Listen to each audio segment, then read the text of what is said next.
Abra sua Bíblia comigo em Efésios capítulo 2. Carta de Paulo aos Efésios capítulo 2.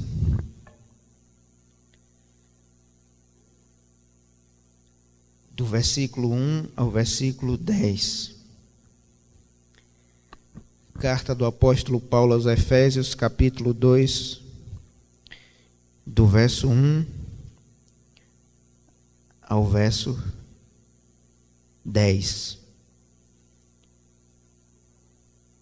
Efésios, capítulo 2.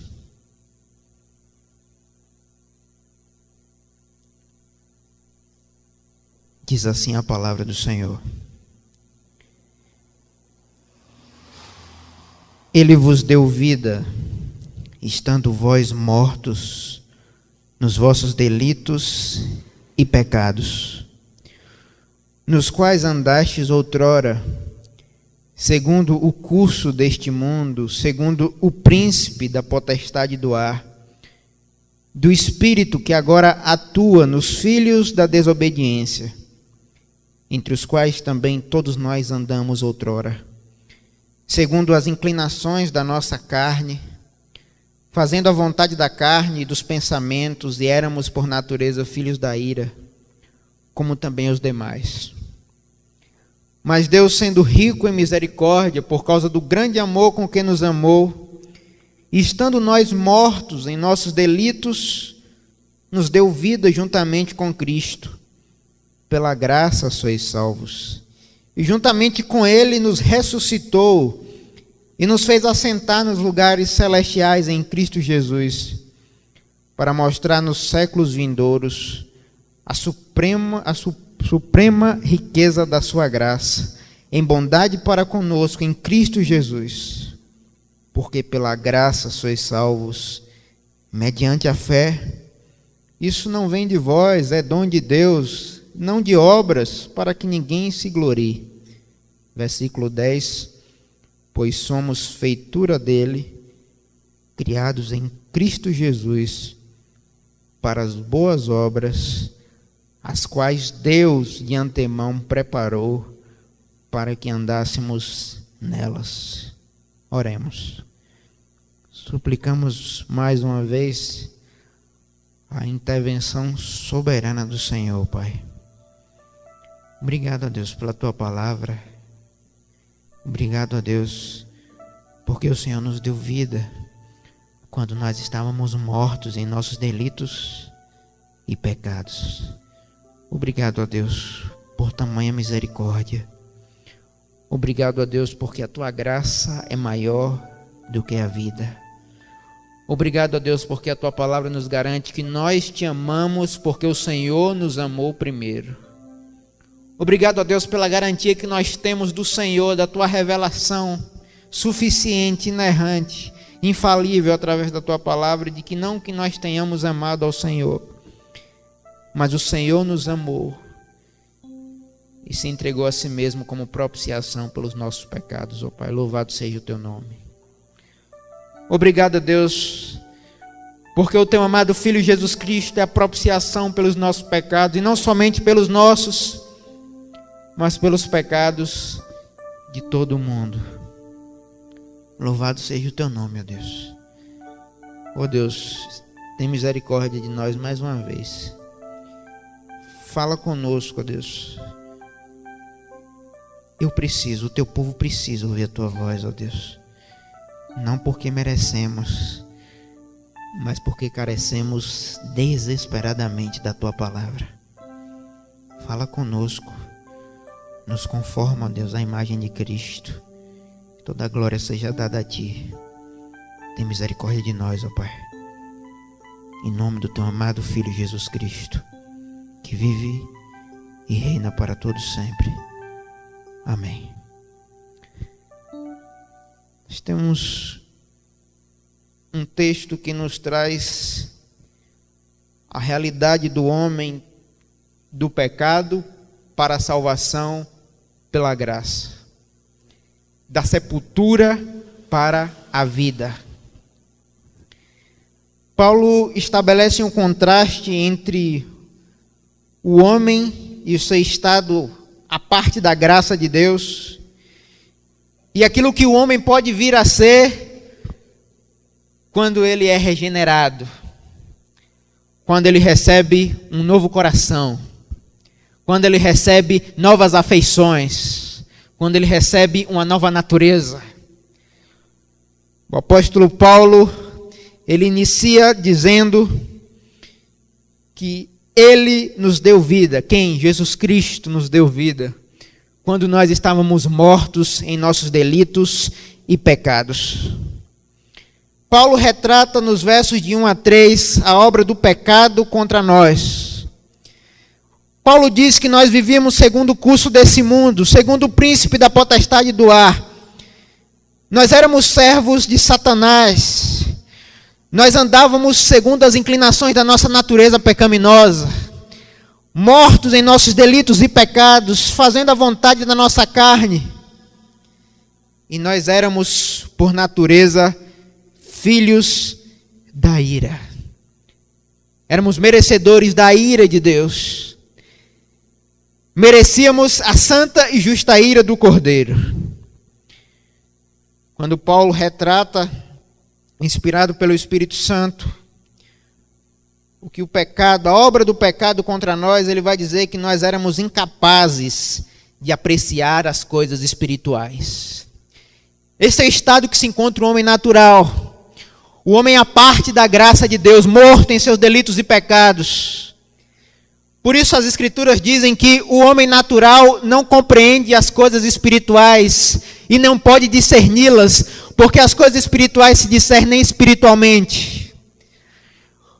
Tentar fazer com que um homem natural compreenda a graça de Deus, a revelação de Deus em Cristo, é você chegar para uma pedra e dizer: pedra, fale, pedra, chore, pedra, tenha vida. Tentar fazer com que um homem natural, ele contemple a beleza da glória de Cristo, a suficiência de Cristo, o sacrifício bendito, redentor, suficiente, substitutivo de Cristo em nosso favor. É como você chegar diante de um velório e rogar ao defunto que o defunto viva de novo. É como você chegar no cortejo fúnebre e clamar ao defunto que ele tenha vida. E o máximo que a religião consegue fazer é colocar um formol para preservar o cadáver o mais tempo possível, para preservar do odor. Mas aquele cadáver, ainda que alguém grite, ainda que alguém esperneie, ainda que alguém balbucie, ainda que alguém reclame, cadáver volte à vida, ele continua morto. E a morte aqui não é a morte física. Paulo está falando de uma morte espiritual. Por isso nós precisamos desesperadamente, e nas palavras do pastor Hernandes Dias Lopes, o homem precisa, não meramente de uma reforma, mas o homem precisa nascer de novo. O homem necessita desesperadamente de uma nova natureza. O homem necessita desesperadamente de um novo coração.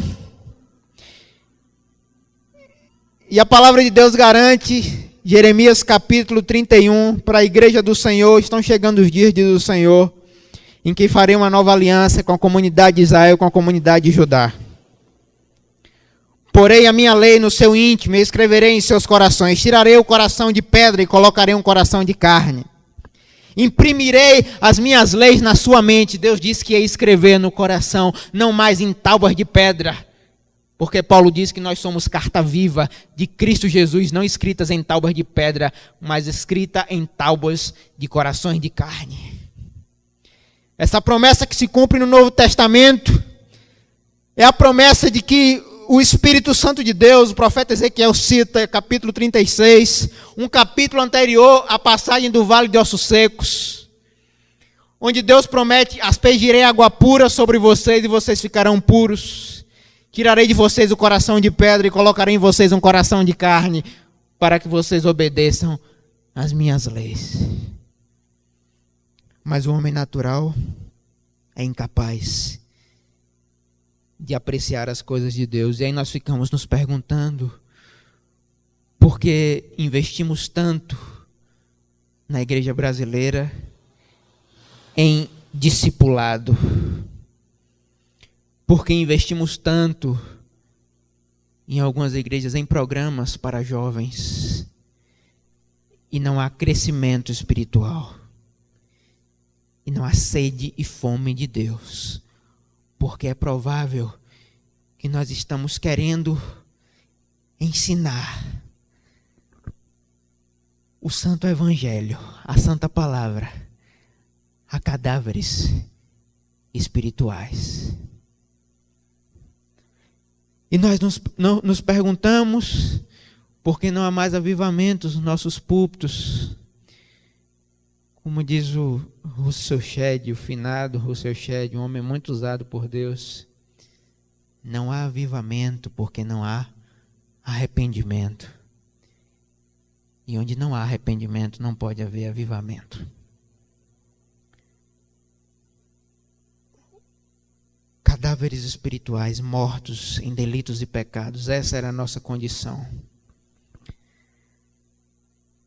O homem não precisa de um coração melhorado, o homem precisa de um novo coração. Alguns já compararam o homem a alguém que está se afogando no fundo do oceano. E Deus, através de Cristo, joga uma corda. E esse homem, então, tenta pegar a corda. Este é um homem de Deus chamado R.C. Sproul, também já falecido. Ele diz que a situação do homem se compara a alguém que Deus lança a corda, lança o escape. Mas como Jesus Cristo disse no Evangelho de João, não quereis vir a mim para terdes vida. O homem não quer. O homem odeia a graça de Deus. As pessoas amam religião, as pessoas amam pastores, padres, bispos, as pessoas amam o secularismo, as pessoas amam os seus empregos, as pessoas amam a si mesmas, as pessoas amam a sua denominação, as pessoas amam o seu cargo, as pessoas amam o seu título. Mas a grande maioria não ama Cristo. E a grande pergunta é: como pode um homem morto passar por uma porta estreita? Como pode um homem morto passar por uma porta estreita? Quantos casais você conhece? Seja namorado, seja namorada, seja o cônjuge, que você prega, você fala e parece que nada acontece. E pregar é uma ordem. Pregue o evangelho a toda criatura. Quantos filhos nós não conhecemos e nós falamos e pregamos, evangelizamos e parece que entra no ouvido e sai no outro. Porque este homem, esse ser humano, esse homem, essa mulher, que nunca nasceu de novo, não quer pegar a corda. Não quer Cristo, mas está nas profundezas do oceano, morto. Em suas ofensas e pecados. E há muitos que parecem santarrões, há muitos que pastoreiam, lideram igrejas, há muitos medalhões em várias agremiações religiosas que estão mortos. Pode-se dizer como a igreja de Sardes no Apocalipse. Assim a igreja evangélica hoje tem aparência de vida, mas é morta e vazia do Espírito Santo. E depois perguntam por que nós não participamos de moveres. Assim era a igreja de Sardes no Apocalipse. Tinha aparência de vida, mas era morta e vazia do espírito. Esse homem nas profundezas do mar, ele só é trazido à vida, diz o apóstolo Paulo, ele vos deu vida quando vocês estavam mortos em seus delitos e pecados. Jesus Cristo tira do fundo das profundezas do oceano, do pecado, da incredulidade, da cegueira, da escravidão de Satanás, e Jesus Cristo então, pela sua graça, abre os olhos daquele que não amava Cristo, que não amava a Deus. Você, minha irmã, meu irmão, que tem pessoas que você ama, que você tenta ensinar, mostrar nas Escrituras, que você desejava que tivesse mais fome e sede de Deus, talvez chegou o tempo em que há uma necessidade urgente, desesperadora, de nós evangelizarmos os evangélicos. Nós fazemos uma reevangelização. Porque o que foi feito aqui nesse país foi uma catequização. Mas o Santo Evangelho, a mensagem que é o poder de Deus para a salvação de todo aquele que crê, é aquela, como nós cantamos o hino do cantor cristão, que diz: eu, perdido pecador, longe do meu Jesus, já me achava sem vigor, a perecer sem luz. O meu estado Cristo viu, dando-me sua mão, e salvar-me conseguiu da perdição. Cristo me amou e me livrou. O seu imenso amor me transformou. Foi seu poder, foi seu querer. Sim, Cristo Salvador me transformou. Outra canção que nós gostamos de cantar, como eu fiquei feliz aqui com as canções que os irmãos cantaram hoje à noite.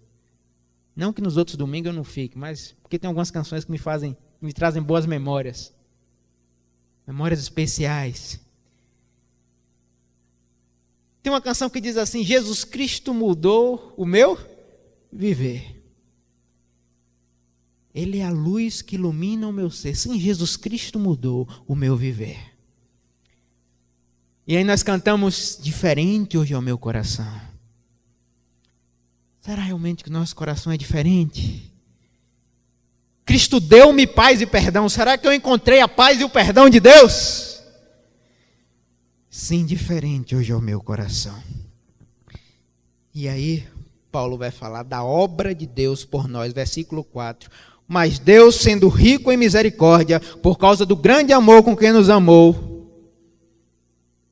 estando nós mortos em nossos delitos e pecados, nos deu vida juntamente com Cristo. Pela graça sois salvos. Paulo fala da obra de Deus por nós, sendo rico em misericórdia, por causa do grande amor com que nos amou. Um amor eterno, um amor incondicional, um amor teimoso que insiste em nós. Um amor que diz: mesmo sendo infiéis, ele permanece fiel, porque não pode negar-se a si mesmo. Um amor revelado num profeta chamado Oséias. Deus chama o profeta Oséias e diz: Oséias, vá. Capítulo 3, profeta Oséias, as escrituras dizem: vá e trate novamente com amor sua mulher, apesar dela ser amada por outro e ser adúltera. Imagine como Oséias não se sentiu, imagine o que Oséias não experimentou. Eu me sinto traído, Senhor, eu me sinto desonrado.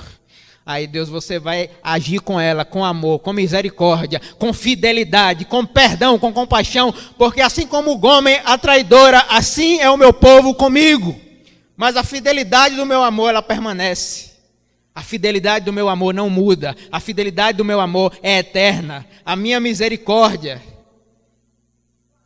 embora eu tenha sido traído, a minha misericórdia sobre o meu povo, sobre o remanescente de Israel, permanece. Cristo nos amou. Um amor que nós nunca teremos a dimensão de expressar. Como diz o nosso querido Spurgeon, e eu faço das palavras dele as minhas: a teologia do pastor de vocês está cada vez mais simples. ela se resume em poucas palavras: Cristo morreu por mim. Cristo morreu por você. Cristo morreu por nós. No Getsemane, Jesus orou: Pai, ó meu Pai, se possível, afasta de mim esse cálice. O cálice no Antigo Testamento, na Bíblia hebraica, significava a ira de Deus. A ira santa e justa de Deus por tudo aquilo que é mal estava no cálice. Contudo, não seja feito o que eu quero, mas sim o que tu queres. E Jesus tomou da mão de seu Pai todo o cálice da santa e justa ira de Deus e bebeu até a última gota. Para demonstrar amor por nós, a ira de Deus precisava ser aplacada, satisfeita. Por isso que o apóstolo Paulo e o apóstolo João vão citar a palavra propiciação. Propiciação no Novo Testamento significa o sacrifício que remove a ira de Deus. O sacrifício que aplaca. A ira de Deus é satisfeita, é aplacada, é dirigida contra Cristo. Para demonstrar amor por nós. O juízo foi feito na cruz. E o Salvador exclamou: por você. Pelo grande amor com quem nos amou. Deus meu, por que me desamparaste? Eli, Eli, lama sabachthani. Deus meu, por que me desamparaste? Vocês pensam que quando Abraão ouve a voz do Senhor, e Deus então pede a ele o seu bem mais precioso, seu filho Isaque. Abraão vai até o local do holocausto. Imagine você que é pai, ouvir do seu filho: já está tudo legal aqui, né, pai? Tem a lenha, tudo bonitinho, só tem um detalhe. Menino esperto assim, irmã Elisângela, igual Davi. Está tudo bem aqui. Ele acordou, tá vendo? Já tem tudo pronto aqui, mas onde é que está o cordeiro? Cadê o cordeiro? Onde está o cordeiro para o holocausto? E aí, naquele instante, é provável que Abraão ele tenha ficado extremamente triste. Mas o pai da fé obedeceu sem questionar. Como Deus não aceita sacrifício humano, Abraão pega o cutelo, uma lâmina muito afiada, e bota afiada nisso. E a Bíblia diz que ele pega o cutelo para assassinar, para matar, dizimar o seu filho. Como Deus não quer sacrifício humano, Deus o interrompe. Você pensa que ali foi o final? Não. Anos depois, olhando daqui a mais de 2000 anos atrás, o Deus Pai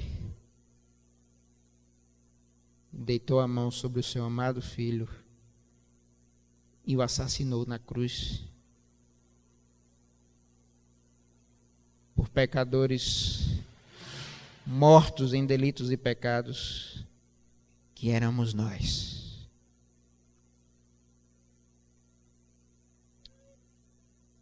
Porque sem derramamento de sangue não há remissão de pecados. O Deus Santo e Justo, assumindo o lugar de pecadores injustos, pela morte substitutiva do seu Filho, Deus aceita o seu sacrifício, Romanos capítulo 4, verso 25. E ele foi entregue à morte por nossos pecados e ressuscitado para nossa justificação. No terceiro dia ele não permaneceu morto. Deus aceita o seu sacrifício. Deus então o ressuscita. Ele entra na própria fortaleza da morte e ele derrota a morte em sua própria morada, reivindicando aquilo que foi dito na cruz: tetelestai, está consumado, está tudo pago, está tudo feito. E como nós lemos no versículo 5, pela graça sois salvos. Graça é favor imerecido. Misericórdia. Suas melhores obras não passam de trapo de imundícia diante de Deus. As minhas melhores obras não podem justificar você. As suas melhores obras muitas vezes são extensões do seu egoísmo. Por isso nós afirmamos somente a graça. A gente pode viver um tempo de uma teologia sem graça. Podemos viver relacionamentos sem graça, sem misericórdia, sem perdão. Mas devemos nos lembrar que nós somos salvos pela graça. Deus é misericordioso conosco e Deus é gracioso conosco. Misericórdia significa que Deus não nos retribui segundo o nosso merecimento. Graça significa que Deus não só não nos retribui segundo o nosso merecimento, mas Deus ainda nos oferta, nos presenteia, nos deu a dádiva da salvação.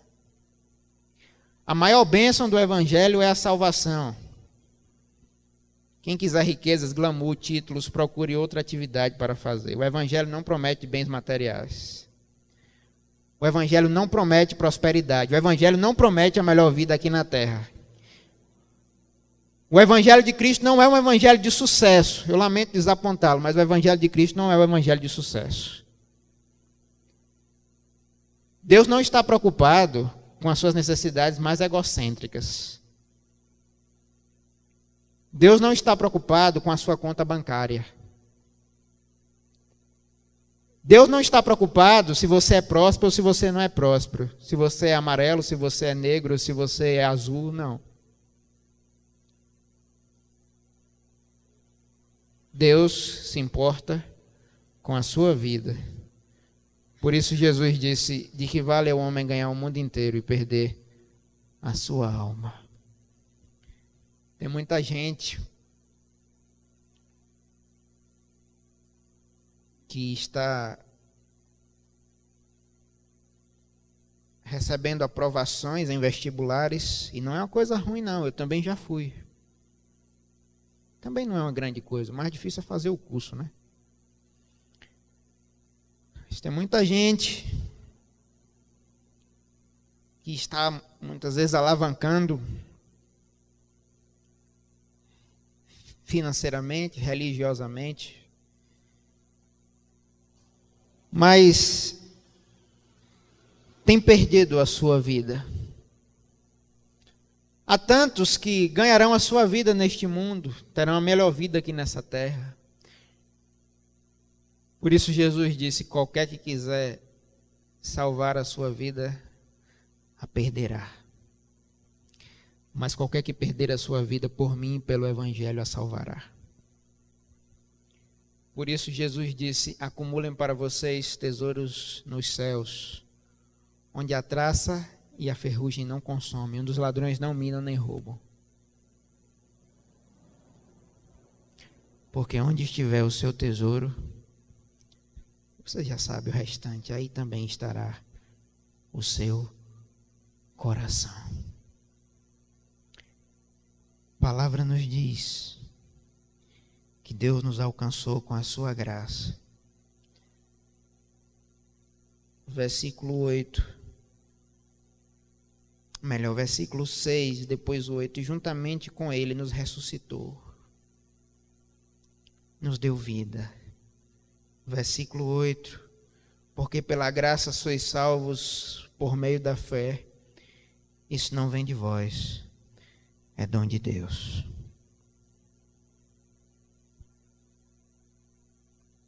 Quantos não estarão no céu salvos pela graça?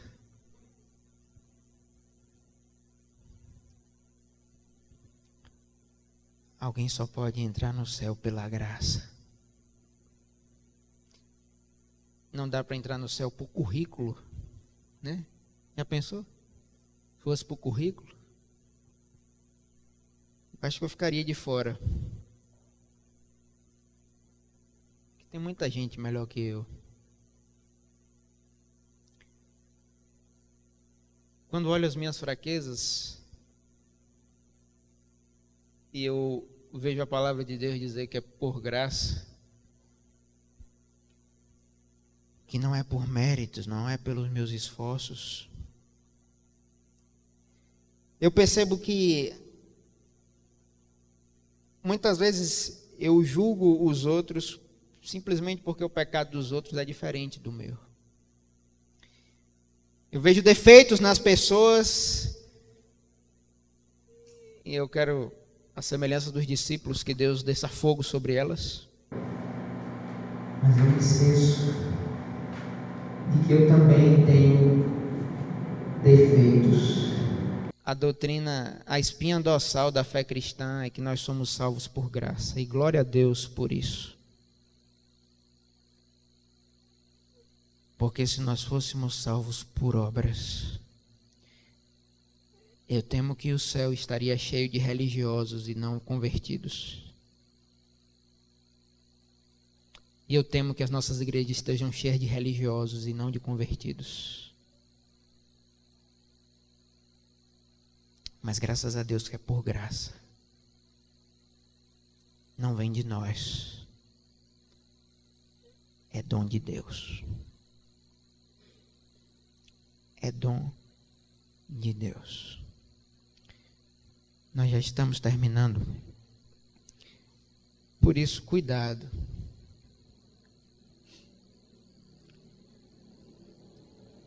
Quem compreende a graça de Deus através de Cristo,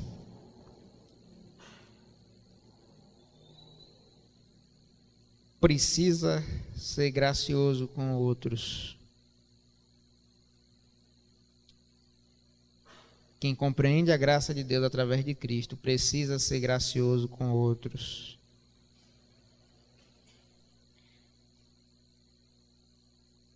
Porque a maior desgraça, e desgraça é a ausência de graça, do cristianismo brasileiro,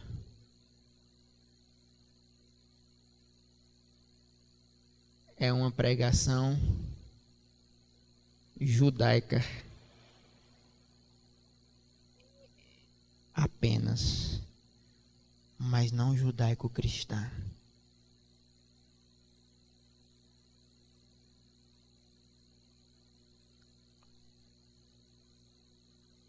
Infelizmente, o número de discípulos de Moisés tem aumentado. Discípulos de Moisés são muitos, mas há poucos discípulos de Cristo. Porque pela graça sois salvos por meio da fé. Isso não vem de vós, é dom de Deus. Quem enxerga na fé que salva uma licença para continuar em prática de pecado, não possui a fé que salva. A marca da fé salvífica é a luta contra o pecado. E eu lamento que nós só pensamos em pecado nos pecadões, como citou o irmão Emerson aqui. Mas fofoca também é pecado. Maledicência também é pecado. Ira também é pecado. Inveja também é pecado. Inimizades também é pecado. Ódio também é pecado. Diante de Deus, são pecados. E a única maneira do seu pecado ser perdoado é através do sangue do Cordeiro de Deus que tira o pecado do mundo.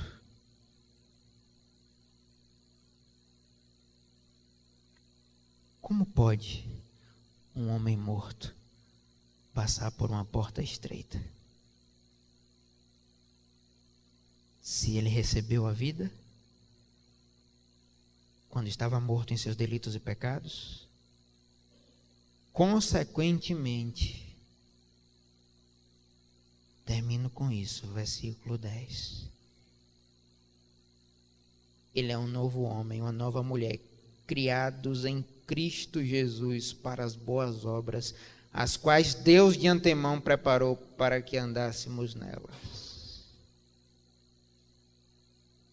Quem foi ressuscitado, tirado das profundezas do oceano e ganhou uma nova vida em Cristo, não significa que nunca peque, significa que sempre se arrepende. Porque há mais alegria no céu por um pecador que se arrepende do que por 99 justos que não necessitam de arrependimento. O bom pastor é aquele que deixa as 99 e ele vai buscar a ovelha que se perdeu. Sabe por quê? Porque Jesus disse que um trabalhador contratou empregados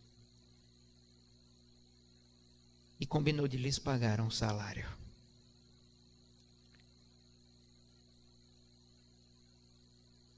No final do dia,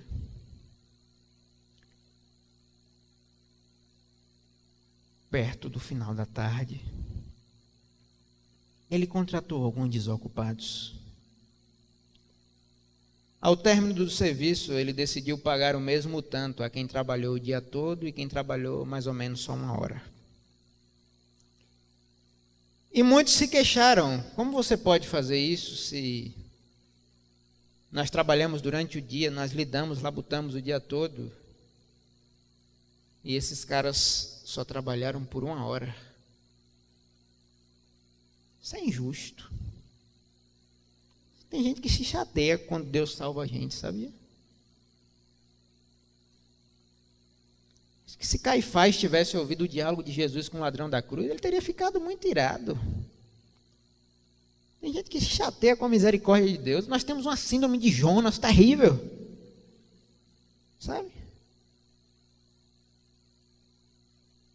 Nós preferimos o conforto de Tarsis.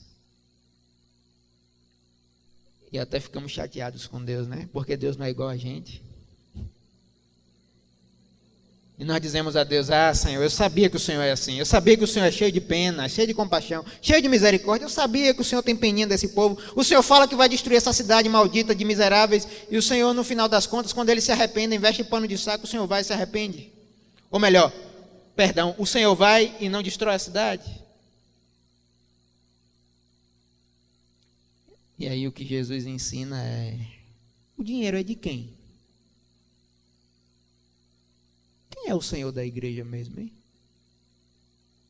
É o pastor? Quem é o Senhor da igreja? É algum líder aí, religioso? Porque o Senhor da igreja diz: o dinheiro é de quem? E ele diz: é do Senhor, né?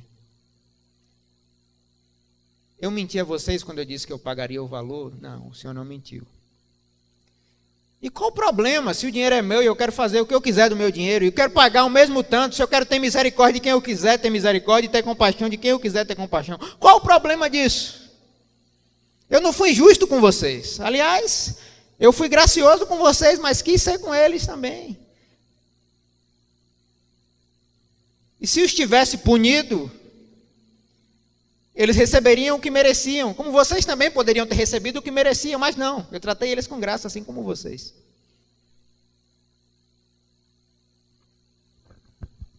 Como eu disse pela manhã, o agente ecoa. Não a graça barata, a graça é cara. Não é transformar a graça de Deus em libertinagem não, viu? Isso aqui não é para pregação da carochinha, não. Isso aqui é coisa séria, é muito sério isso aqui. Ou a gente volta a vivenciar, a anunciar que nós somos salvos pela graça,